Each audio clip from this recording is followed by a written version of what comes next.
All of ഇന്നത്തെ ഈ ഒരു വീഡിയോ സെക്ഷനിൽ നമ്മൾ ഡിസ്കസ് ചെയ്യാൻ പോകുന്നത് നിങ്ങളുടെ ഫസ്റ്റ് സെമസ്റ്ററിലെ ഒരു പേപ്പറായിട്ടുള്ള കമ്പ്യൂട്ടിംഗ് ഫണ്ടമെൻ്റൽസിനെ കുറിച്ചാണ്.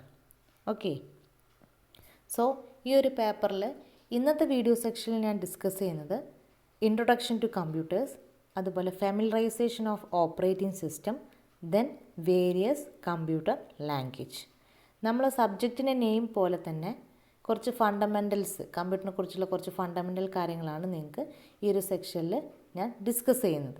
ഓക്കെ, മെയിൻലി ഈ ഒരു സബ്ജക്റ്റ് എന്ന് പറഞ്ഞിട്ടുണ്ടെങ്കിൽ നിങ്ങൾക്ക് ലാബ് സെക്ഷൻ മാത്രമേ ഉള്ളൂ. ഓക്കെ, സോ അതുകൊണ്ട് തന്നെ നമ്മൾ റെക്കോർഡ് വർക്കിൽ എന്ത് ചെയ്യും, ഈ ഒരു തിയറി സെക്ഷനും അതുപോലെ കുറച്ച് പ്രാക്ടിക്കലായിട്ടുള്ള കുറച്ച് കാര്യങ്ങളാണ് നമ്മൾ നോട്ട് ചെയ്യാറ്.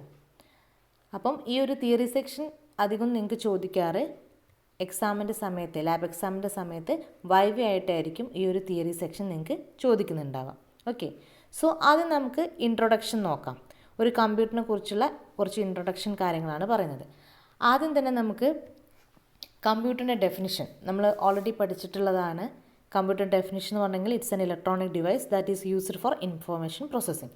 നമ്മൾ എന്തെങ്കിലും ഒരു ഇൻഫോർമേഷൻ കൊടുത്തിട്ടുണ്ടെങ്കിൽ അതിന് കറസ്പോണ്ടിങ് ആയിട്ടുള്ള ഒരു ഔട്ട്പുട്ട് തരുന്ന ഒരു മെഷീൻ, ഒരു ഇലക്ട്രോണിക് ഡിവൈസാണ് എന്ത് കമ്പ്യൂട്ടർ എന്ന് പറഞ്ഞിട്ടുണ്ടെങ്കിൽ.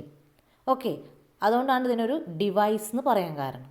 ഇലക്ട്രോണിക് ഡിവൈസ് എന്ന് പറഞ്ഞിട്ടുണ്ടെങ്കിൽ ഇലക്ട്രിക് ആയിട്ടുള്ള കുറച്ച് റിലേറ്റഡ് എക്യുപ്മെൻറ്റ്സ് ആണ് എന്ത് ചെയ്തിട്ടുള്ളത്, നമ്മൾ ഈ ഒരു കമ്പ്യൂട്ടറിനെ നമ്മൾ ഉണ്ടാക്കി ബിൽഡ് ചെയ്യാൻ വേണ്ടിയിട്ട് യൂസ് ചെയ്തിട്ടുള്ളത് കുറച്ച് ഇലക്ട്രോണിക് ഡിവൈസസ് ആണ്.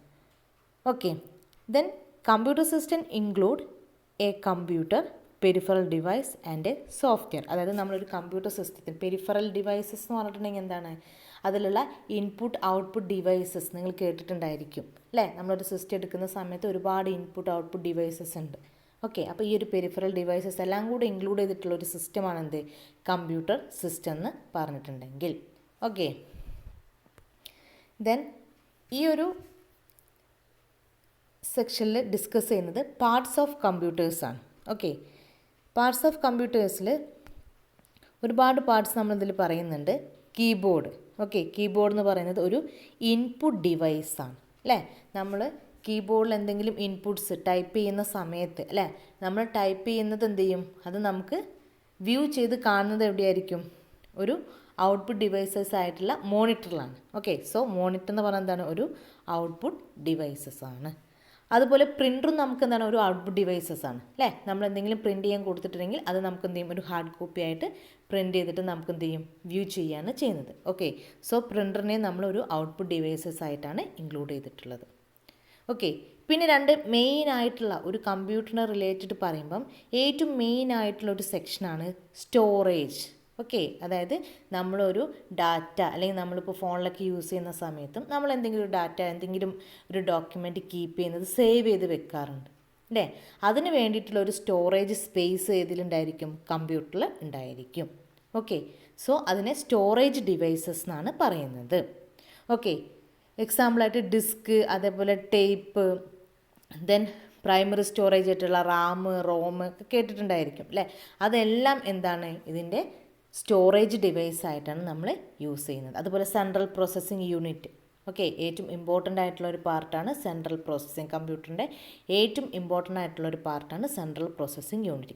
ഇതൊക്കെയാണ് നമ്മളൊരു സിസ്റ്റം അല്ലെങ്കിൽ ഒരു കമ്പ്യൂട്ടർ കൺസിഡർ ചെയ്യുന്ന സമയത്ത് അതിൻ്റെ ഇല്ലേ ഒരുപാട് പാർട്സ്. ഇത് തന്നെ നമ്മൾ ഇൻപുട്ട് ഡിവൈസസും ഔട്ട്പുട്ട് ഡിവൈസസും അല്ലേ, സ്റ്റോറേജ് ഡിവൈസസും അങ്ങനെ എന്ത് ചെയ്യും, സെപ്പറേറ്റ് ചെയ്യാറുണ്ട്.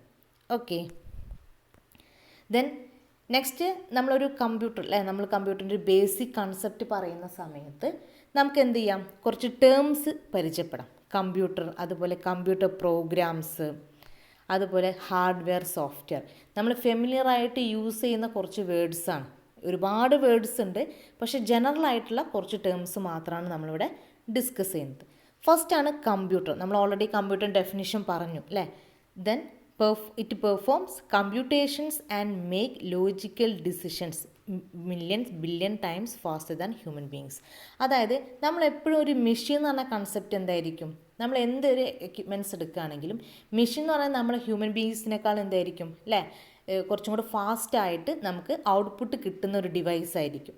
അതുപോലെ തന്നെ നമുക്ക് പറ്റുന്ന ചെറിയ ചെറിയ കമ്പ്യൂട്ടേഷൻസിൽ നമ്മൾ കാൽക്കുലേറ്ററിൽ കാൽക്കുലേഷൻസ് ഒക്കെ ചെയ്യാറുണ്ട്. അപ്പം ചെറിയ ചെറിയ കാൽക്കുലേഷൻസിനെ ബേസ് ചെയ്ത് നോക്കുമ്പം അത് നമുക്ക് ലോജിക്കൽ ഡിസിഷൻസ്, നമുക്ക് ചില ലോജിക്കൽ ഡിസിഷൻസ് ഉണ്ടെങ്കിൽ നമുക്കൊരു ഇൻറ്റേർണൽ അല്ലേ അതിനെക്കുറിച്ചൊരു ഓവർവ്യൂ നമ്മൾക്ക് ഒരു ഐഡിയ ഉണ്ടാവണം. അതായത് നമ്മളിപ്പം കാൽക്കുലേറ്ററിൽ ആഡ് ചെയ്യാണ്, അതായത് സബ്ട്രാക്ട് ചെയ്യാണ്. അപ്പോൾ അതിനെക്കുറിച്ച് നമുക്ക് എന്ത് ചെയ്യുന്നുണ്ട്, ആ ഡിവൈസിനെ കുറിച്ച് ഒരു ഐഡിയ ഉണ്ട്.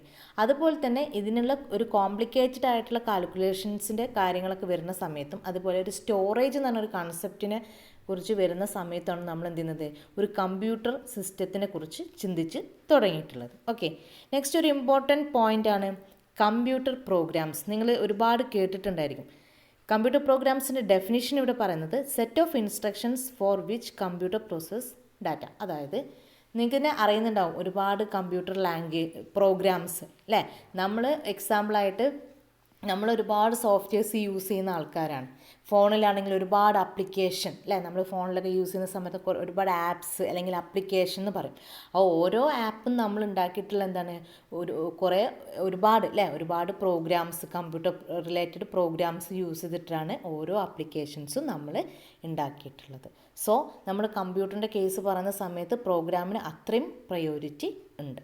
ഓക്കെ, പിന്നെ ഫെമിലിയർ ആയിട്ട് നമ്മൾ കേട്ടിട്ടുള്ളൊരു വേർഡാണ് ഹാർഡ്വെയർ. ഹാർഡ്വെയറിന് എപ്പോഴും നമ്മൾ ഫിസിക്കൽ ഡിവൈസ്, അതായത് നമുക്ക് കാണാനും ടച്ച് ചെയ്യാനും പറ്റുന്ന പാർട്സാണ് എന്ത്, ഹാർഡ്വെയർ. അപ്പോൾ നമ്മൾ മുന്നേ പറഞ്ഞിട്ടുള്ള പാർട്സ് ഓഫ് എ കമ്പ്യൂട്ടേഴ്സിൽ പറഞ്ഞിട്ടുണ്ട് അല്ലേ. അപ്പോൾ നമ്മൾ കീബോർഡ്, മൗസ്, അതുപോലെ പ്രിൻ്റർ അല്ലേ, CPU എല്ലാം എന്താണ്, ഹാർഡ്വെയർ ഡിവൈസാണ്. അപ്പോൾ നമ്മൾ സോഫ്റ്റ്വെയർ എന്ന ടേംസ് നമ്മൾ ഒരുപാട് കേട്ടിട്ടുണ്ട് അല്ലേ. സോഫ്റ്റ്വെയർ എന്ന് പറഞ്ഞെങ്കിൽ programs that runs on the computer. Okay, ഒരു പ്രോഗ്രാമാണ് സോഫ്റ്റ്വെയർ എന്ന് പറഞ്ഞിട്ടുണ്ടെങ്കിൽ. നമ്മളിപ്പോൾ ഒരു സോഫ്റ്റ്വെയർ ഇൻസ്റ്റാൾ ചെയ്യുക അല്ലേ, നമ്മളങ്ങനെ ഫെമിലിയറായിട്ട് യൂസ് ചെയ്യുന്ന ഒരു വേർഡാണത്. ഇന്ന സോഫ്റ്റ്വെയർ ഇൻസ്റ്റാൾ ചെയ്യുക, അല്ലെങ്കിൽ ആ സോഫ്റ്റ്വെയർ ഈ സിസ്റ്റത്തിലില്ല, അപ്പോൾ അത് ഇൻസ്റ്റാൾ ചെയ്തിട്ടുണ്ടെങ്കിൽ ആപ്ലിക്കേഷൻ റൺ ചെയ്യും. അല്ലെങ്കിൽ അല്ലേ ആ ഒരു ആപ്പ് നമ്മുടെ ഫോണിലില്ല, ആ ഒരു ആപ്ലിക്കേഷൻ ഇൻസ്റ്റാൾ ചെയ്ത് അത് റൺ ചെയ്യും. അങ്ങനെ കൺസെപ്റ്റ് നമ്മൾ ഒരുപാട് ഡെയിലി ലൈഫിൽ യൂസ് ചെയ്യുന്നതാണ്. സോ സോഫ്റ്റ്വെയർ എന്ന് പറഞ്ഞിട്ടുണ്ടെങ്കിൽ ഒരു സെറ്റ് ഓഫ് പ്രോഗ്രാംസ്, നമ്മൾ മുന്നേ പറഞ്ഞിട്ടുള്ള കുറച്ച് കമ്പ്യൂട്ടർ പ്രോഗ്രാംസ് കൊണ്ട് ബിൽഡ് ചെയ്തിട്ടുള്ള ഒരു സെറ്റ് ഓഫ് ഇൻസ്ട്രക്ഷൻസ് എല്ലാം കൂടെ കൂടിയിട്ടുള്ള എന്നത് ഒരു സോഫ്റ്റ്വെയർ എന്ന് പറയുന്നത്. ഓക്കെ, സോ സിമ്പിളായിട്ടുള്ള കുറച്ച് ജനറൽ ടേംസ് മാത്രമാണ് ഇവിടെ പറഞ്ഞിട്ടുള്ളത്. ഓക്കെ, ദെൻ നെക്സ്റ്റ് സ്ലൈഡ് നമ്മൾ ഡിസ്കസ് ചെയ്യുന്നത് ക്യാരക്ടറിസ്റ്റിക്സ് ആണ്. Characteristics of A computers. Characteristics പറഞ്ഞാൽ ഒരുപാട് ക്യാരക്ടറിസ്റ്റിക്സ് ഉണ്ട്, അതിൽ കുറച്ച് പോയിൻറ്റ്സ് മാത്രം ഞാനിവിടെ ഇൻക്ലൂഡ് ചെയ്തിട്ടുള്ളൂ. ഓക്കെ, ഫസ്റ്റ് വണ്ണാണ് ഹൈ പ്രോസസ്സിങ് സ്പീഡ്. അത് അത്രയും നമ്മൾ ഇത്രയും പറഞ്ഞിട്ടുള്ള കാര്യങ്ങൾ വെച്ചിട്ടുണ്ടെങ്കിൽ അത് സ്പെസിഫൈ ചെയ്ത് പറയേണ്ട ഒരു ആവശ്യമില്ല അല്ലേ, നമ്മൾ കാൽക്കുലേഷൻ്റെ കാര്യമൊക്കെ പറഞ്ഞതാണ്. സോ അത്രയ്ക്കും ഹൈ സ്പീഡ് അല്ലേ, അതായത് നമ്മൾ ഹ്യൂമൻ ബീങ്സിനേക്കാളും അത്രയും ലോജിക്കലായിട്ട് പ്രീഷ്യസ് ലോജിക്ക് അല്ലേ, നമ്മൾ ലോജിക്ക് യൂസ് ചെയ്തിട്ട് അത്രയും വേഗത്തിൽ തന്നെ നമുക്ക് ഔട്ട്പുട്ട് തരുന്ന ആളാണ് എന്ത്, കമ്പ്യൂട്ടറിന് പറഞ്ഞത്. അതുപോലെ അക്യുറസി ആണെങ്കിൽ കറക്റ്റ് ഇന്നൊരു ടൈമിനുള്ളിൽ അല്ലേ, ഒരു ടൈം ലിമിറ്റ് വെച്ചിട്ടുണ്ടെങ്കിൽ അത്രയും ഫാസ്റ്റായിട്ട് നമുക്ക് എന്ത് ചെയ്യും, അതിനൊരു ഔട്ട്പുട്ട് കിട്ടും. അതുപോലെ തന്നെ റിലയബിലിറ്റിയും വേഴ്സറ്റാലിറ്റി. റിലയബിലിറ്റി ആണെങ്കിൽ അത്രയ്ക്കും നമുക്ക് വിശ്വസിക്കാം അല്ലേ, അതായത് നമുക്കൊരു കറൻറ്റ് ഔട്ട്പുട്ട് നമുക്ക് കിട്ടുന്ന അത്രയും ഒരു കോൺഫിഡൻ്റ് ആണ്. സോ അത്രയും റിലയബിൾ ആണ്. അതേപോലെ തന്നെ വേഴ്സറ്റാലിറ്റി ആണെങ്കിൽ അത്രയ്ക്കും വൈദഗ്ധ്യം അല്ലേ. നമ്മളുടെ ഒരു കേസ് പറയുകയാണെങ്കിൽ നമ്മൾ ഒരു മെഷീൻ അല്ലേ, ഒരു മെഷീനെ നമുക്ക് എല്ലാ ഇൻപുട്ടും കാര്യങ്ങളൊക്കെ കൊടുത്തിട്ട് അതിന് കറസ്പോണ്ടിങ് ഔട്ട്പുട്ട്, നമ്മളൊരു പ്രോഗ്രാമിംഗ് ആണെങ്കിലും ഏത് കേസിലാണെങ്കിലും അല്ലേ ഒരു കറൻറ്റ് ഔട്ട്പുട്ട് കിട്ടും എന്നുള്ള ഒരു കോൺഫിഡൻറ്റിലാണ് നമ്മൾ എന്ത് ചെയ്യുന്നുണ്ട്, നമ്മൾ ആ വർക്ക് ചെയ്യുന്നത്. ഓക്കെ, സോ നമുക്ക് ഇത്രയും പറഞ്ഞിട്ടുള്ള ക്യാരക്ടറിസ്റ്റിക്സ് എല്ലാം എന്താണ്, കമ്പ്യൂട്ടറിനെ റിലേറ്റ് ചെയ്തിട്ടുള്ളതാണ്. ഓക്കെ, ദെൻ ഇനി നമ്മൾ ഡിസ്കസ് ചെയ്യുന്നത് കുറച്ച് ജനറേഷൻസ്. അതായത് നമ്മളൊരു ബേസിക് കൺസെപ്റ്റ് കമ്പ്യൂട്ടറിനെ കുറിച്ച് പറയുന്ന സമയത്ത് സിമ്പിളായിട്ടുള്ള കുറച്ച്, അതായത് ബേസിക്കലി ഒരു 5 ജനറേഷൻ പറയുന്നത്. First generation, second, third and fourth, then fifth generation. Okay, first generation ആണെങ്കിൽ 1946 to 59 ആ ഒരു സീരീസാണ് എന്ത്, ഫസ്റ്റ് ജനറേഷൻ. സെക്കൻഡ് ജനറേഷൻ എന്ന് പറഞ്ഞാൽ 1957 to 64. ദെൻ തേർഡ് ജനറേഷൻ എന്ന് പറഞ്ഞിട്ടുണ്ടെങ്കിലോ 1965 to 70. ദെൻ ഫോർത്ത് ആണ് 1970 to 90. ഫിഫ്ത്ത് ജനറേഷൻ ആണ് കറൻ്റ്ലി ഇപ്പോൾ അല്ലേ, ഇപ്പോൾ റണ്ണിങ് ആയിട്ട്, അതായത് ഇപ്പോൾ ഇങ്ങനെ റൺ ചെയ്തുകൊണ്ടിരിക്കുന്ന ജനറേഷനെയാണ് എന്ത് പറയുന്നത്, ഫിഫ്ത്ത് ജനറേഷൻ എന്ന് നമ്മൾ പറയുന്നത്. ഓക്കെ, ദെൻ ഇനിയിപ്പം ഓരോ ജനറേഷനിലും നമ്മൾ ഓരോ അല്ലേ, ഓരോ ജനറേഷൻ ഈ ഒരു നെയിം വരണമെങ്കിൽ ജനറേഷൻ 1 അല്ലെങ്കിൽ ഫസ്റ്റ് ജനറേഷൻ സെക്കൻഡ് ജനറേഷൻ ഒരു ഇത് വരണമെങ്കിൽ എന്തിൻ്റെ ബേസിലാണ് നമ്മൾ ഈ നെയിം കൊടുത്തിട്ടുള്ളതെന്നാണ്. ഓക്കെ, സോ ഫസ്റ്റ് ജനറേഷൻ എങ്ങനെ നമ്മുടെ കമ്പ്യൂട്ടറിൽ വാക്യൂം ട്യൂബ്സ് ആണ് എന്ത് ഫസ്റ്റ് ജനറേഷനിൽ യൂസ് ചെയ്തിട്ടുണ്ടായിരുന്നത്. സെക്കൻഡ് ജനറേഷൻ ആയപ്പോൾ എന്താ അതൊരു ട്രാൻസിസ്റ്ററായി. ദെൻ തേർഡ് ജനറേഷൻ ആയപ്പോൾ ഇൻറ്റഗ്രേറ്റഡ് സർക്യൂട്ട്, അത് നമ്മൾ ഷോർട്ടായിട്ട് IC എന്നാണ് പറയുക. ദെൻ ഫോർത്ത് ജനറേഷൻ ആയപ്പോൾ മൈക്രോ പ്രോസസ്സറായി. ഓക്കെ, ദെൻ ഫിഫ്ത്ത് ജനറേഷൻ ആകുമ്പോൾ ആർട്ടിഫിഷ്യൽ ഇൻ്റലിജൻസ് AI എന്ന് പറയും. ഓക്കെ, സോ ആർട്ടിഫിഷ്യൽ ഇൻ്റലിജൻസ് എന്ന ഒരു കൺസെപ്റ്റാണ് നമ്മൾ ഇപ്പോൾ റൺ ചെയ്തുകൊണ്ടിരിക്കുന്നതാണ് ഞാൻ ഫിഫ്ത്ത് ജനറേഷൻ എന്ന് പറഞ്ഞു. ഓക്കെ, ഇനി നമ്മൾ ഓരോ സ്ലൈഡിലും ഈ ഓരോ ജനറേഷനിൽ പറഞ്ഞിട്ടുള്ള ഓരോ ടേംസ് നമ്മൾ ജസ്റ്റ് ഒന്ന് പരിചയപ്പെട്ടു പോവുകയാണ്. ഫസ്റ്റ് ഇതൊരു എക്സാമ്പിൾ, ഫസ്റ്റ് ജനറേഷനിൽ വരുന്ന ENIAC എന്ന് പറഞ്ഞിട്ടുണ്ടെങ്കിൽ ഫസ്റ്റ് ജനറേഷനിൽ വരുന്ന ഒരു കമ്പ്യൂട്ടറാണ്. ഇതിൽ യൂസ് ചെയ്തിട്ടുണ്ടായിരുന്നത് വാക്യൂം ട്യൂബ്സ് ആണ്. ഓക്കെ, സോ അതിനൊരു എക്സാമ്പിളാണ് vacuum tubes. Okay, then second ജനറേഷനിൽ നമ്മൾ പറഞ്ഞു അല്ലേ, ട്രാൻസിസ്റ്റേഴ്സാണ് യൂസ് ചെയ്തിട്ടുണ്ടായിരുന്നതെന്ന് പറഞ്ഞു. സോ ട്രാൻസിസ്റ്ററിന് എക്സാമ്പിളാണിത്, ട്രാൻസിസ്റ്റേഴ്സാണ് യൂസ് ചെയ്തിട്ടുണ്ടായിരുന്നത്. ഓക്കെ, ദെൻ തേർഡ് ജനറേഷനിൽ നമ്മൾ ഇൻറ്റഗ്രേറ്റഡ് സർക്യൂട്ട്, അതായത് IC ആണ് യൂസ് ചെയ്തിട്ടുണ്ടായിരുന്നത്. IC ഇൻറ്റഗ്രേറ്റഡ് സർക്യൂട്ട്സ് ആണ് യൂസ് ചെയ്തിട്ടുണ്ടായിരുന്നത്.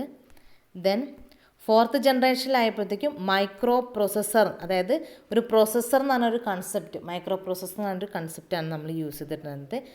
അതുപോലെ തന്നെ ഫിഫ്ത്ത് ജനറേഷൻ ആയപ്പോൾ ആർട്ടിഫിഷ്യൽ ഇൻ്റലിജൻസ് അല്ലേ, ആർട്ടിഫിഷ്യൽ ഇൻ്റലിജൻസ് ഉണ്ടെങ്കിൽ ആ കൺസെപ്റ്റിൽ നമുക്ക് എന്താ ചെയ്യാൻ പറ്റും, ഒരുപാട് ടെക്നിക്കലായിട്ടുള്ള അല്ലെങ്കിൽ ലോജിക്കലായിട്ടുള്ള ഒരുപാട് കൺസെപ്റ്റ് ഇപ്പോഴും റണ്ണിങ് ആണ്, ഇപ്പോഴും അതിനെക്കുറിച്ചുള്ള പഠനങ്ങൾ നടന്നുകൊണ്ടിരിക്കുന്ന ഒരു ഏരിയ ആണ് എന്ത് ആർട്ടിഫിഷ്യൽ ഇൻ്റലിജൻസ് എന്ന് പറഞ്ഞിട്ടുണ്ടെങ്കിൽ. ഓക്കെ, ദെൻ ഇനി നമ്മൾ ഡിസ്കസ് ചെയ്യുന്ന ഒരു സെക്ഷനാണ് ഓപ്പറേറ്റിംഗ് സിസ്റ്റം. നമ്മൾ ഓൾറെഡി പറഞ്ഞിട്ടുണ്ടായിരുന്നു അല്ലേ, ഓപ്പറേറ്റിംഗ് സിസ്റ്റം എന്നുള്ളൊരു കൺസെപ്റ്റ് ജസ്റ്റ് ഒന്ന് പറഞ്ഞു പോയിട്ടുണ്ടായിരുന്നു. ഇനി നമുക്ക് ഡീറ്റെയിൽ ആയിട്ട് എന്താണ് ഈ ഓപ്പറേറ്റിംഗ് സിസ്റ്റം എന്ന് നോക്കാം. ഓക്കെ, ഓപ്പറേറ്റിംഗ് സിസ്റ്റം നമ്മൾ ഓൾറെഡി പറഞ്ഞിട്ടുള്ള 2 ടേംസാണ് ഹാർഡ്വെയറും സോഫ്റ്റ്വെയർ. നമ്മൾ പറഞ്ഞു ഹാർഡ്വെയർ എന്ന് നമുക്ക് വ്യൂ ചെയ്യാൻ പറ്റുന്നതാണ് ഹാർഡ്വെയർ. അതുപോലെ സോഫ്റ്റ്വെയർ എന്നുണ്ടെങ്കിൽ നമുക്ക് എന്താണ് നമുക്ക് ജസ്റ്റ് കാണാനൊന്നും പറ്റില്ല അല്ലേ, സോഫ്റ്റ്വെയർ എന്ന് പറഞ്ഞ കൺസെപ്റ്റ് നമുക്ക് വ്യൂ ചെയ്യാൻ പറ്റില്ല, പക്ഷെ ഒരു ആപ്ലിക്കേഷനാണ് അല്ലേ, അതായത് പ്രോഗ്രാംസ്, കമ്പ്യൂട്ടർ പ്രോഗ്രാംസോടൊക്കെ ഉണ്ടാക്കുന്ന ഒരു ആപ്ലിക്കേഷനാണ് എന്ത് സോഫ്റ്റ്വെയർ എന്ന് പറയുന്നത്. സോ അതിനിടയ്ക്കുള്ള ഒരു ഇൻ്റർഫേസ് ആയിട്ട് ആക്ട് ചെയ്യുന്ന ആളാണ് എന്ത് ഓപ്പറേറ്റിംഗ് സിസ്റ്റം എന്ന് പറയുന്നത്. ഒരുപാട് ഓപ്പറേറ്റിംഗ് സിസ്റ്റം നമുക്ക് എക്സാമ്പിൾ പറയാനുണ്ട്. വിൻഡോസ്, ലിനക്സ്, ഉബുണ്ടു അല്ലേ. ഇനിയിപ്പം മൊബൈൽ റിലേറ്റഡ് പറയുകയാണെങ്കിൽ ആൻഡ്രോയിഡ്, iOS അല്ലേ, അങ്ങനെ ഒരുപാട് ഓപ്പറേറ്റിംഗ് സിസ്റ്റം നമ്മൾ കേട്ടിട്ടുണ്ട്. ഓക്കെ, ദെൻ നെക്സ്റ്റ് സെക്ഷനിൽ പറഞ്ഞത് ടൈപ്സ് ഓഫ് ഓപ്പറേറ്റിംഗ് സിസ്റ്റം. ഈ ടൈപ്സ് ഓഫ് ഓപ്പറേറ്റിംഗ് സിസ്റ്റത്തിൽ പറയുന്നതാണ് serial processing, batch processing, multi programming, real time system, then distributed system. ഈ ഓരോ ടേംസിൻ്റെ മീനിങ് എന്ന് പറഞ്ഞിട്ടുണ്ടെങ്കിൽ സീരിയൽ പ്രോസസ്സിംഗ് എന്ന് പറഞ്ഞിട്ടുണ്ടെങ്കിൽ കുറച്ച് സിസ്റ്റംസ് അല്ലേ, ഒരുപാട് സിസ്റ്റം, ഈ സിസ്റ്റത്തിൽ ഓരോ സിസ്റ്റത്തിൽ നമ്മൾ കുറേ OS അല്ലേ, ലിനക്സ്, ഉബുണ്ടു അങ്ങനെ ഓരോ ഓപ്പറേറ്റിംഗ് സിസ്റ്റം ഉണ്ടാവും. ഇത് സീരിയലായിട്ട് കണക്ട് ചെയ്തിട്ട് നമ്മൾ പ്രോസസ്സ് ചെയ്യുക. ഓക്കെ, അതായത് സീരിയൽ കണക്ഷൻ എന്താണ് അല്ലേ, ഒരു നിരയായിട്ട് കുറേ സിസ്റ്റത്തിൽ വെച്ചിട്ട് നമ്മൾ എന്ത് ചെയ്യും, നമ്മൾ സിസ്റ്റം റൺ ചെയ്യിക്കാം അല്ലേ. അപ്പോൾ ഒരു എക്സാമ്പിൾ നമ്മളിപ്പം ഈ ലാബിലൊക്കെ യൂസ് ചെയ്യുന്നത് ഒരു സീരിയൽ പ്രോസസ്സിംഗ് സിസ്റ്റമാണ് അല്ലേ, ഒരുപാട് സിസ്റ്റം സീരീസ് ആയിട്ട് വെച്ചിട്ട് അവ എന്ത് ചെയ്തിട്ടുണ്ടാകും, സിസ്റ്റം കണക്ട് ചെയ്തിട്ടുണ്ടായിരിക്കും. നെക്സ്റ്റ് ആണ് ബാച്ച് പ്രോസസ്സിംഗ്, അതായത് ഒരു ഓപ്പറേറ്റിംഗ് സിസ്റ്റം വെച്ചിട്ട് നമ്മൾ എന്ത് ചെയ്യും, ഒരുപാട് സിസ്റ്റം നമ്മൾ ഷെയർ ചെയ്യാം. ഓക്കെ, ഓരോ ഓപ്പറേറ്റിംഗ് സിസ്റ്റം വെച്ചിട്ട് ഒരുപാട് സിസ്റ്റത്തിന് ഷെയർ ചെയ്യുന്നതിനാണ് നമ്മൾ ബാച്ച് എന്ന് പറയുന്ന മീനിങ് എന്താണ്, ഓരോ ബാച്ച് അല്ലേ, ഓരോരോ സെക്ഷനായിട്ട് നമ്മളിങ്ങനെ ഡിവൈഡ് ചെയ്യുക. ഓക്കെ, നെക്സ്റ്റ് ആണ് മൾട്ടി പ്രോഗ്രാമിംഗ്. ഇതുപോലെ തന്നെ ഒരു സിസ്റ്റത്തിന് എന്ത് ചെയ്യും, നമ്മൾ ബാച്ച് പ്രോസസ്സിംഗ് പറഞ്ഞത് ഒരു OS ഒരുപാട് സിസ്റ്റമായിട്ട് ഷെയർ ചെയ്തിട്ടുണ്ടായിരിക്കും. മൾട്ടി പ്രോഗ്രാമിങ്ങിൻ്റെ കേസിൽ ഓരോ സിസ്റ്റത്തിനും ഓരോ OS ഉണ്ടായിരിക്കും, പക്ഷെ ഒരു മെയിൻ സെർവർ ആയിരിക്കും ഈ എല്ലാ പ്രോഗ്രാമും കൂടെ എന്ത് ചെയ്യുക, കൺട്രോൾ ചെയ്യുന്നുണ്ടാവുക. ചെറിയ സിമ്പിളായിട്ട് ഈ ടേമിൻ്റെ മീനിങ് മാത്രമാണ് ഞാൻ ജസ്റ്റ് പറഞ്ഞു പോകുന്നത്.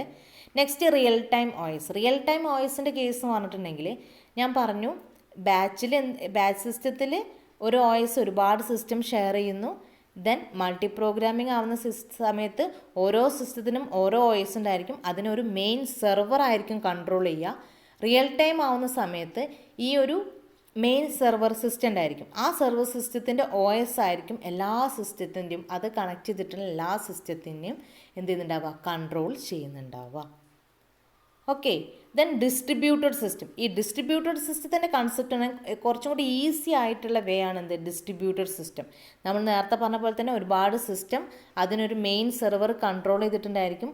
ആ മെയിൻ സെർവറിനും ഒരു ഓപ്പറേറ്റിംഗ് സിസ്റ്റം ഉണ്ടായിരിക്കും അല്ലേ.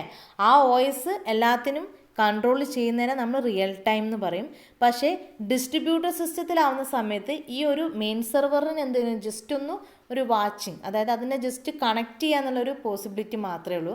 മെയിൻ കൺട്രോളിങ് എല്ലാം ആ കണക്ട് ചെയ്തിട്ടുള്ള സിംഗിളായിട്ടുള്ള സിസ്റ്റം, അതായത് നമ്മൾ ലാബിലൊക്കെ സിസ്റ്റംസ് കണക്ട് ചെയ്യുന്ന ഒരു രീതിയിൽ, ഓക്കെ, അങ്ങനത്തെ ഒരു രീതിയിൽ തന്നെ ആയിരിക്കും എന്ത് കൺട്രോൾ ചെയ്യുന്നുണ്ടാവുക. ഓക്കെ, ഇത്രയാണ് ടൈപ്സ് ഓഫ് ഓപ്പറേറ്റിംഗ് സിസ്റ്റം ഉള്ളത്. ഓക്കെ, നെക്സ്റ്റ് നമ്മൾ ഒരു ഫയൽ മാനേജ്മെൻറ്റ് കൺസെപ്റ്റിൽ കുറച്ച് കമൻസ് ഓപ്പറേറ്റിംഗ് സിസ്റ്റത്തിൽ നമ്മൾ കുറച്ച് കമൻസ് യൂസ് ചെയ്യുന്നുണ്ട്. നിങ്ങൾക്ക് ഫെമിലിയർ ആയിട്ട് കേട്ടിട്ടുള്ള കുറച്ച് കമൻസാണ്. നമ്മളിപ്പം ഒരു സിസ്റ്റത്തിൽ ഒരു ഫയൽ അല്ലേ, ഒരു ഫയൽ സേവ് ചെയ്യുക, അങ്ങനത്തെ കുറേ കൺസെപ്റ്റുകളുണ്ട്, അല്ലെങ്കിൽ മൊബൈൽ ഫോണിലൊക്കെ നമ്മൾ യൂസ് ചെയ്യുന്നതാണ്. അപ്പം നമ്മൾ ഫയൽ മാനേജ്മെൻറ്റിൻ്റെ കുറച്ച് കമൻസ് ആണ് ഇവിടെ പറയുന്നത്. ക്രിയേറ്റിംഗ് എ ഫയൽ അല്ലെങ്കിൽ ഒരു ഫോൾഡർ ക്രിയേറ്റ് ചെയ്യുന്ന പറഞ്ഞാൽ നമ്മൾ പുതിയതൊന്ന് ഉണ്ടാക്കുന്നതിനാണ് ക്രിയേറ്റ് എന്ന് പറയുക. നെക്സ്റ്റ് കോപ്പി അല്ലേ, നമ്മൾ സാധാരണ യൂസ് ചെയ്യുന്ന ടേംസ് ആണ് കോപ്പി അല്ലേ. ഒരു സ്ഥലത്ത് നിന്ന് നമ്മൾ എന്ത് ചെയ്യും, ഒരു ഫയലിനെ നമ്മൾ കോപ്പി ചെയ്തിട്ട് വേറൊരു സ്ഥലത്തേക്ക് നമ്മൾ പേസ്റ്റ് ചെയ്യും അല്ലേ, പേസ്റ്റ് എന്ന് പറഞ്ഞ കമൻറ്റ്. അതേപോലെ തന്നെ കട്ട്, നമുക്ക് അത് കട്ട് ചെയ്ത് ഒഴിവാക്കാം. അതുപോലെ നമുക്ക് ആ ഫയൽ നെയിം ചേഞ്ച് ചെയ്യണമെങ്കിൽ റീനെയിം എന്ന് പറഞ്ഞ കൺസെപ്റ്റ് യൂസ് ചെയ്യാം. ഡിലീറ്റ് എന്ന് പറഞ്ഞിട്ടുണ്ടെങ്കിൽ എന്താണ്, കംപ്ലീറ്റ് നമ്മൾ ആ ഒരു ഫയൽ കംപ്ലീറ്റ് ഡിലീറ്റ് അല്ലേ ഒഴിവാക്കുന്നതിനെയാണ് എന്ത് പറയുന്നത്, ഡിലീറ്റ് എന്ന് പറയുന്നത്. ഓക്കെ, ഇത്രയാണ് ഫയൽ ഓപ്പറേറ്റിംഗ് സിസ്റ്റത്തിൽ യൂസ് ചെയ്യുന്ന ഫയൽ മാനേജ്മെൻറ്റിൻ്റെ കമൻസ് ഉള്ളത്. ഓക്കെ, ഇത്രയാണ് സിമ്പിളായിട്ടൊരു ഓപ്പറേറ്റിംഗ് സിസ്റ്റം കൺസെപ്റ്റ് പറയുന്നത്. ഓക്കെ,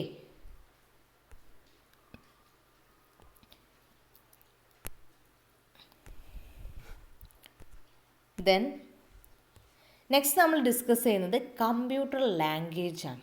നമ്മൾ ഓൾറെഡി പറഞ്ഞു കമ്പ്യൂട്ടർ പ്രോഗ്രാം എന്ന് പറഞ്ഞ കൺസെപ്റ്റ് പറഞ്ഞു അല്ലേ. നമുക്കൊരു കമ്പ്യൂട്ടർ പ്രോഗ്രാം ഉണ്ടാക്കണമെങ്കിൽ നമുക്ക് കുറച്ച് ലാംഗ്വേജസ് യൂസ് ചെയ്തിട്ടാണ് നമ്മൾ കമ്പ്യൂട്ടർ പ്രോഗ്രാംസ് ഉണ്ടാക്കുന്നത് അല്ലേ. കമ്പ്യൂട്ടർ ലാംഗ്വേജിൻ്റെ മെയിൻ ആയിട്ടുള്ള ഡെഫിനേഷൻ എന്ന് പറഞ്ഞിട്ടുണ്ടെങ്കിൽ computer languages are developed four performing different types of works on the computer. Okay, നമ്മൾ ഒരു കമ്പ്യൂട്ടർ ലാംഗ്വേജ് ഡെവലപ്പ് അല്ലേ, അത് എന്താണ് ഉദ്ദേശിക്കുന്നത് വെച്ചിട്ടുണ്ടെങ്കിൽ ഡിഫറെൻറ്റ് ടൈപ്സ് ഓഫ് വർക്ക്സ്, നമുക്ക് ഒരു കമ്പ്യൂട്ടർ സിസ്റ്റത്തിൽ ഒരുപാട് ഡിഫറെൻറ്റ് ടൈപ്സ് വർക്ക്സ് നമുക്ക് പെർഫോം ചെയ്യാനുണ്ടായിരിക്കും അല്ലേ. അത് ഡെവലപ്പ് ചെയ്യുന്ന ആളെ പറയുന്ന പേരാണ് എന്ത്, കമ്പ്യൂട്ടർ ലാംഗ്വേജ് എന്ന് പറയുന്നത്. ഓക്കെ, മെയിൻലി 2 ടൈപ്പ് ലാംഗ്വേജ് ഉണ്ട്, ലോ ലെവൽ ലാംഗ്വേജും ഹൈ ലെവൽ ലാംഗ്വേജും. ഓക്കെ, ലോ ലെവൽ ലാംഗ്വേജിന് വീണ്ടും നമ്മൾ ക്ലാസിഫൈ ചെയ്യുന്നുണ്ട് machine language, assembly language. Okay, അതുപോലെ ഹൈ ലെവൽ ലാംഗ്വേജിൽ കുറച്ച് എക്സാമ്പിൾസ് ആണ് പറഞ്ഞിട്ടുള്ളത്. ബേസിക് എന്ന് പറഞ്ഞ ലാംഗ്വേജ് നിങ്ങൾ ഓൾറെഡി കേട്ടിട്ടുണ്ടായിരിക്കും, ബേസിക്. അതുപോലെ C++, ജാവ, ഇതെല്ലാം ഹൈ ലെവൽ ലാംഗ്വേജിന് എക്സാമ്പിളാണ്. ഓക്കെ, ഇനി സിമ്പിളായിട്ട് പറയുകയാണെങ്കിൽ ഒരു low level language, high level language എന്ന് പറഞ്ഞിട്ടുണ്ടെങ്കിൽ, അതായത് ഹൈ ലെവൽ ലാംഗ്വേജ് എന്ന് പറഞ്ഞിട്ടുണ്ടെങ്കിൽ നമുക്ക്, അതായത് പീപ്പിൾസ്, നമ്മൾ പ്രോഗ്രാമേഴ്സാണ് അല്ലേ. നമ്മൾ ഒരു പ്രോഗ്രാം ചെയ്യാന്ന് പറഞ്ഞെങ്കിൽ നമ്മൾ പ്രോഗ്രാമേഴ്സ്, സോഫ്റ്റ്വെയർ യൂസ് ചെയ്യുന്ന ആൾക്കാരാണ് നമ്മൾ പ്രോഗ്രാമേഴ്സ് എന്ന് ഫെമിലിയർ ആയിട്ട് യൂസ് ചെയ്യുക ആ ടേം. അപ്പോൾ നമ്മൾ പ്രോഗ്രാം ചെയ്യുന്ന സമയത്ത് ആ ടൈപ്പ് ചെയ്യുന്ന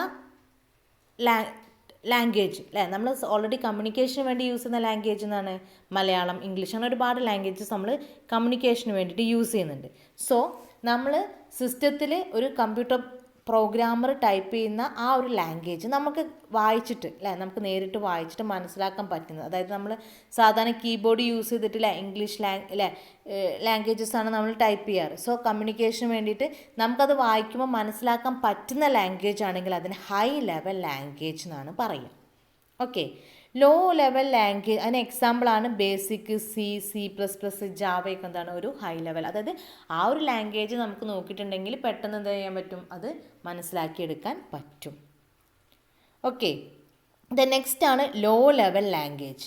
ലോ ലെവൽ ലാംഗ്വേജ് എന്ന് പറഞ്ഞിട്ടുണ്ടെങ്കിൽ അതിന് 2 ടൈപ്പ് പറഞ്ഞ് മെഷീൻ ലാംഗ്വേജും അസംബ്ലിയും. മെഷീൻ ലാംഗ്വേജ് എന്ന് പറഞ്ഞെങ്കിൽ നമ്മളെ കമ്പ്യൂട്ടറിന് അറിയുന്ന ലാംഗ്വേജാണ് എന്ത്, ഈ മെഷീൻ ലാംഗ്വേജ്. അതായത് 0, 1 ബൈനറി നമ്പേഴ്സ് വെച്ചിട്ടായിരിക്കും എന്ത് അതിലുള്ള എല്ലാ കാൽക്കുലേഷൻസും ചെയ്തിട്ടുണ്ടാവുക. അതാണ് മെഷീൻ ലാംഗ്വേജ്. അസംബ്ലി ലാംഗ്വേജ് എന്ന് പറഞ്ഞെങ്കിൽ കുറച്ച് കോഡൊക്കെ യൂസ് ചെയ്തിട്ടായിരിക്കും എന്ത് ചെയ്തിട്ടുണ്ടാവുക, ഈ അസംബ്ലി ലാംഗ്വേജിൽ നമ്മൾ പ്രോഗ്രാം ക്രിയേറ്റ് ചെയ്യുക. അതിനെ ന്യൂമോണിക് കോഡ്സ് എന്ന് പറയാറുണ്ട്. ന്യൂമോണിക് കോഡ്സ് എന്ന് പറഞ്ഞിട്ടുള്ള ഒരു ടൈപ്പ് കോഡ്സ് യൂസ് ചെയ്തിട്ടായിരിക്കും നമ്മൾ അസംബ്ലി ലാംഗ്വേജിൽ പ്രോഗ്രാംസ് എഴുതുന്നുണ്ടാവുക. ഇതാണ് സിമ്പിളായിട്ട് ടൈപ്സ് ഓഫ് ഏതൊക്കെ 2 ടൈപ്സ് ലാംഗ്വേജസ് പറയുന്നത്. ഓക്കെ, ഇനി നമ്മളിപ്പോൾ പറഞ്ഞു നമ്മൾ ലാംഗ്വേജസ് അല്ലേ, low level language, high level language concept ഒക്കെ പറഞ്ഞു. ഇപ്പം നമ്മളൊരു C അല്ലെങ്കിൽ C++ ഏതെങ്കിലും ഒരു ലാംഗ്വേജ് അല്ലെങ്കിൽ ബേസിക് ഏതെങ്കിലും ഒരു ലാംഗ്വേജ് യൂസ് ചെയ്തിട്ട് നമ്മൾ പ്രോഗ്രാം ടൈപ്പ് ചെയ്തു. ഇനി നമുക്കത് പ്രോഗ്രാം റൺ ചെയ്തിട്ടുണ്ടെങ്കിൽ നമുക്കതിൻ്റെ ഔട്ട്പുട്ട് കിട്ടുള്ളൂ. ഓക്കെ, ആ ഒരു കൺസെപ്റ്റ് ഒക്കെ ആണല്ലോ. നമുക്കതിൻ്റെ നമ്മൾ ചെയ്തിട്ടുള്ള ആ ഇൻപുട്ടിൻ്റെ ഔട്ട്പുട്ട് വേണം. നമ്മളൊരു പ്രോഗ്രാം ടൈപ്പ് ചെയ്തു, അതിൻ്റെ ഔട്ട്പുട്ട് കിട്ടണമെങ്കിൽ നമ്മൾ യൂസ് ചെയ്യുന്ന 2 സോഫ്റ്റ്വെയർ എന്ന് തന്നെ പറയാം. എന്ത്, കമ്പൈലറും അതേപോലെ ഇൻ്റർപ്രറ്ററും. ഓക്കെ, കമ്പൈലറും ഇൻ്റർപ്രറ്റർ എന്ന് പറഞ്ഞിട്ടുള്ള 2 സോഫ്റ്റ്വെയർ ആണ് നമ്മൾ എന്ത് ചെയ്യുന്നത്, ഇതിനു വേണ്ടി യൂസ് ചെയ്യുന്നത്. ഓക്കെ, കമ്പൈലറിൻ്റെ ഫങ്ഷൻ എന്ന് പറഞ്ഞെങ്കിൽ ഒരു ഹൈ ലെവൽ ലാംഗ്വേജിനെ ലോ ലെവൽ ലാംഗ്വേജ് ആയിട്ട് കൺവേർട്ട് ചെയ്യുന്ന ആളാണ് കമ്പൈലർ. ഇപ്പം ഞാൻ നേരത്തെ പറഞ്ഞു എന്ത്, കമ്പൈലർ ഒരു ഹൈ ലെവൽ ലാംഗ്വേജ് അല്ലേ, ഹൈ ലെവൽ ലാംഗ്വേജാണ് C++, അങ്ങനെയുള്ള, അതായത് നമുക്ക് വായിച്ചിട്ട് മനസ്സിലാക്കിയെടുക്കാൻ പറ്റുന്ന തരത്തിലുള്ള ലാംഗ്വേജ്. ആ ഒരു ഹൈ ലെവൽ ലാംഗ്വേജിന് ലോ ലെവൽ ലാംഗ്വേജിലേക്ക് കൺവേർട്ട് ചെയ്യുന്ന ആളെ പറയുന്നതാണ് കമ്പൈലർ. ഈ സെയിം വർക്ക് തന്നെയാണ് എന്ത് ഇൻ്റർപ്രറ്ററും ചെയ്യുന്നത്. ഇനി ഇത് തമ്മിലുള്ള ബേസിക് ആയിട്ടുള്ള വ്യത്യാസം എന്ന് പറഞ്ഞിട്ടുണ്ടെങ്കിൽ, കമ്പൈലർ എന്ന് പറഞ്ഞിട്ടുണ്ടെങ്കിൽ നമ്മൾ ടൈപ്പ് ചെയ്തിട്ടില്ല ഒരു സിസ്റ്റത്തിൽ കുറേ പ്രോഗ്രാം ടൈപ്പ് ചെയ്തിട്ടുണ്ടെങ്കിൽ ഹോൾ പ്രോഗ്രാം അറ്റ് എ ടൈമിൽ എന്ത് ചെയ്യും, അത് റൺ ചെയ്ത് നമുക്ക് ഔട്ട്പുട്ട് തരും. ഇൻ്റർപ്രറ്റർ ആവുന്ന സമയത്ത് എന്തായിരിക്കും, ലൈൻ ബൈ ലൈൻ ആയിട്ടായിരിക്കും ആ ഒരു പ്രോഗ്രാം എക്സിക്യൂട്ട് ചെയ്യുന്നുണ്ടാവുക. ഓക്കെ, ഇതാണ് മെയിൻലി നമ്മളിപ്പം ഈ ഒരു കമ്പ്യൂട്ടർ ലാംഗ്വേജിൽ കമ്പൈലറും ഇൻ്റർപ്രറ്ററും എന്ന് പറഞ്ഞ 2 ടേംസ് യൂസ് ചെയ്യാനുള്ള കാരണം എന്ന് പറഞ്ഞെങ്കിൽ, നമുക്കൊരു പ്രോഗ്രാം ജസ്റ്റ് ടൈപ്പ് ചെയ്താൽ മാത്രം പോരാ, അതിന് ഔട്ട്പുട്ട് കിട്ടണം അല്ലേ. അതിനു വേണ്ടി യൂസ് ചെയ്യുന്ന 2 സോഫ്റ്റ്വെയർ തന്നെയാണ് എന്ത്, ഈ കമ്പൈലറും അതേപോലെ ഇൻ്റർപ്രറ്റർ എന്ന് പറയുന്നത്. ഓക്കെ, സോ ഇത്രയും കൺസെപ്റ്റാണ് ഇന്നത്തെ ഒരു ക്ലാസ്സിൽ ഡിസ്കസ് ചെയ്തിട്ടുള്ളത്. നമ്മൾ പറഞ്ഞിട്ടുള്ളത് ബേസിക് ആയിട്ടുള്ള കുറച്ച് കാര്യങ്ങളാണ്. സോ ഫസ്റ്റിൽ തന്നെ നമ്മൾ ബേസിക് ആയിട്ടുള്ള കുറച്ച് കമ്പ്യൂട്ടറിൻ്റെ കുറച്ച് കാര്യങ്ങളൊക്കെ പറഞ്ഞു. പിന്നുള്ളത് നമ്മൾ ഓപ്പറേറ്റിംഗ് സിസ്റ്റം ആ കൺസെപ്റ്റ് പറഞ്ഞു, അതേപോലെ കമ്പ്യൂട്ടർ ലാംഗ്വേജ്.